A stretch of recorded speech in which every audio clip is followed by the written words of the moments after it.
Alors tout d'abord, je voudrais juste attirer votre attention sur ce panneau qui parle de la violette, parce que chaque année, Fragonard célèbre une fleur, et cette année, c'est l'année de la violette chez Fragonard. Donc vous trouverez en magasin un petit présentoir avec des produits spéciaux à la violette. C'est une fleur qui est intéressante puisqu'on utilise à la fois les feuilles et la fleur, qui donnent toutes des fragrances différentes. Vous verrez tout ça en magasin.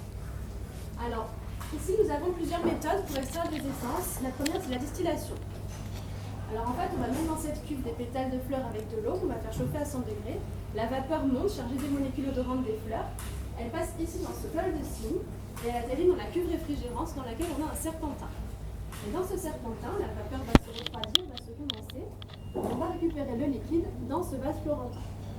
À l'intérieur de ce vase, par différence naturelle de densité, l'huile et l'eau vont se séparer. C'est comme ça qu'on récupère l'huile essentielle en fait, par le dessus. Le reste de l'eau, soit on le jette, soit si c'est de l'eau de fleur d'oranger, on va le vendre à des boulangers pour qu'ils fassent la pâtisserie. Et si c'est de l'eau de rose, on va la garder pour les soins du visage. Alors avec cette méthode, il faut 3 à 5 tonnes de pétales de rose pour 1 litre d'huile essentielle de rose. Alors cette méthode, c'est pour les fleurs qui supportent d'être chauffées, mais on a des fleurs plus fragiles, comme par exemple la violette, le jasmin, le mimosa, qui ne doivent pas être chauffées, sinon leur odeur est modifiée. Donc pour ça, on a une autre méthode que je vais vous présenter juste à côté.